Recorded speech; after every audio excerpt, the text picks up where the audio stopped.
Good morning mga ka-friend. Ito na naman ako.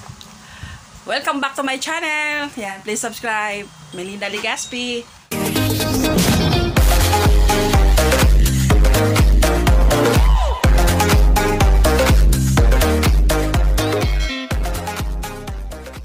Now, andito kami ng aking mother-in-law. Kami ay pupunta sa DOHI Center East Medical Center sa KOC. Si-check upin yung kanyang mata.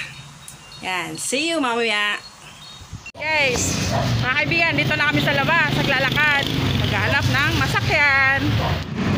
Nagabang kami ng masasakyan dito mga kaibigan, mga friend.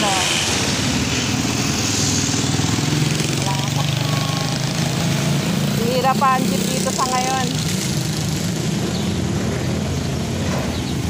Ayan mga friend. Mother-in-law ko. Nakaharang kami ng plastic sa loob ng jeep.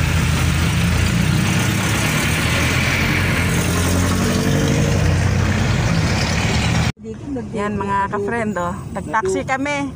Wala kaming masakyan sa EDSA pala sa crossing ibabaw. Ang mga bus ay nasa ilalim ng crossing. Kaya hindi kami nakapag-bus para sana tipid. Yan po si Kuya driver, tatay. Yan. Yan, may harang po siyang plastic. Ay, malapit na kami sa East Avenue. Yan. Yan.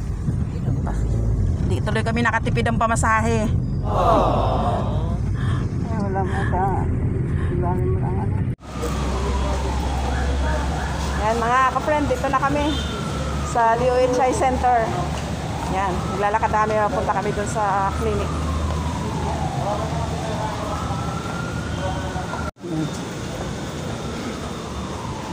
Wala masyadong tao dito.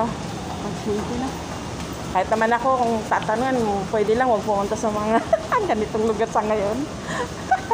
Guys, dito na kami sa papasok sa loob ng DOHI Center. Yan. Yan, dito na kami. Dito na kami sa loob ng DOHI Center. Wala masyadong tao. By schedule ang mga nagpupunta dito. Yan.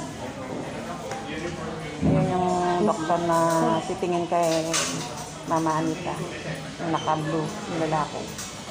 Bawal daw mag-video dito mga friend. Ha? Bawal mag-video. Kaya sarili ko na lang binibidyohan ko. Yan. Yung aking mother-in-law na lang bibidyohan ko. Kami-kami na lang. Sarili lang na video. Bawal mag-video dito eh. Makita ko ng Kuya Guard. Salamin na lang ako. Bulog ka.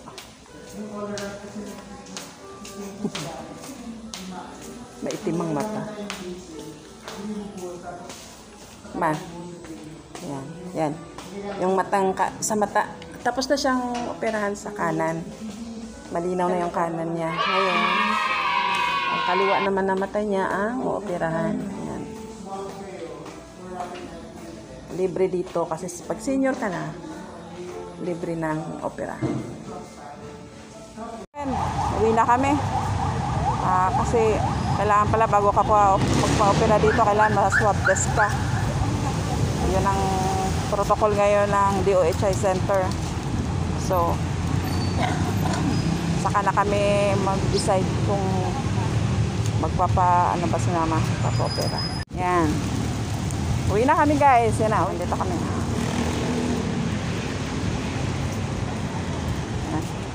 Wala masyadong tao dito sa ngayon. Tsaka social distancing kami dito.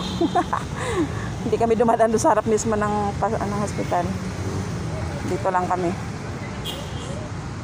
Malayo. Umikot kami. A few moments later. Mga ka-friend, dito ako. Magwawalis ako sa iskinita namin. Ako yung street sweeper. Walang bayad, libre.